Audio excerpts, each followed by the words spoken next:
When explorers embark on a journey into unknown territories, they often dream of thrilling discoveries, tales of triumph, and lavish wealth. But what happens when the expedition turns into a desperate fight just to survive? In 1869, Major John Wesley Powell and his crew set off down the Colorado River toward the famous Grand Canyon, only to face harrowing challenges that would push them beyond human limits. This is the perilous quest of the Powell Expedition. Before diving into the harrowing journey itself, it's essential to understand the man who led this perilous quest, John Wesley Powell. Born in 1834 in Mount Morris, New York, Powell was a man of relentless curiosity and determination. Despite losing most of his right arm during the Civil War, Powell didn't let this physical limitation curb his adventurous spirit. After the war, he became a professor of geology at Illinois Wesleyan University, where he began to dream of exploring the uncharted American West. Powell's fascination with the natural world and his desire to discover the wild, unknown territories of the West led him to undertake one of the most daring explorations of the 19th century. Powell's scientific ambitions were as vast as the landscapes he sought to explore. He envisioned a journey that would not only map the uncharted Colorado River, but also provide valuable geological and ethnographic information about the region.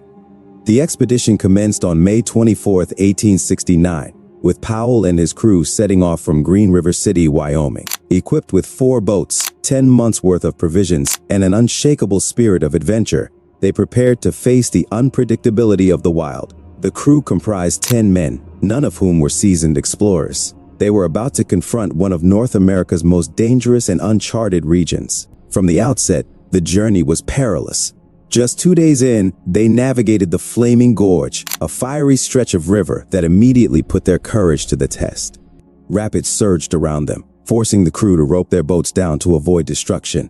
It became clear that the river was no playground but a powerful, unpredictable force of nature. By June 9th, they had entered the canyon of Lodore, where disaster struck. The No Name, one of their boats, was caught in the violent rapids and shattered against the rocks. The crew lost a third of their food supply, critical instruments, and nearly all hope of completing their journey successfully. Stranded on a tiny island amid the roaring river, morale plummeted. This was no longer just an adventure, it was a fight for survival. But the river showed no mercy.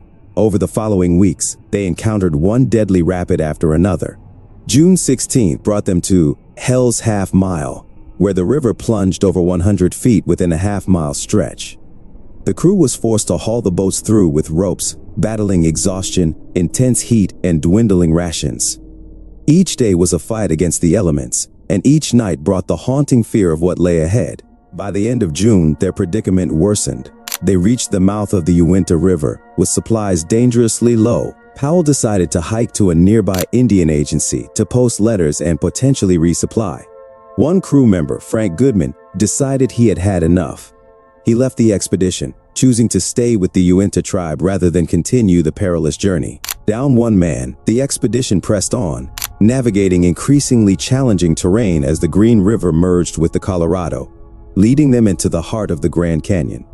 As they entered the Grand Canyon on August 6, the crew was in dire straits. Their boats were battered, their food was spoiled, and they were mentally and physically drained. The Grand Canyon, with its towering walls and treacherous rapids, would be their ultimate test. The men knew that if they didn't find a way out soon, they might not survive. By August 27, the crew had reached their breaking point. At Separation Rapid, Captain Oromel Howland, his brother Seneca, and Bill Dunn decided they could go no further. Convinced that the rapids ahead were impassable, they chose to abandon the expedition and attempt to climb out of the canyon. Powell, fully aware of the dangers, tried to persuade them to stay, but they were resigned. Tragically, the 3 men were later killed, possibly by Native Americans who mistook them for marauding miners.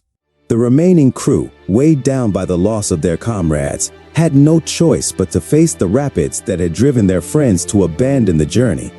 In a moment of sheer desperation, Bradley, one of the crew members, volunteered to lead the charge. He cut the rope tethering his boat and plunged into the roaring waters.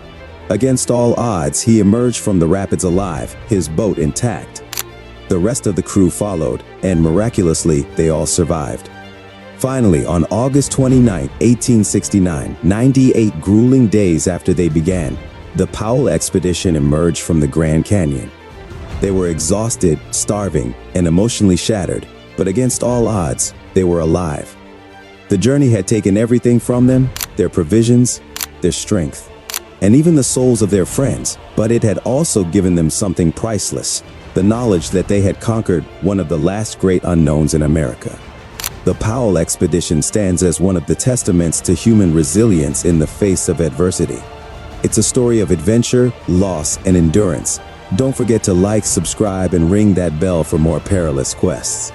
Until next time, stay healthy, stay curious, and remember, sometimes the greatest discoveries come at the highest cost.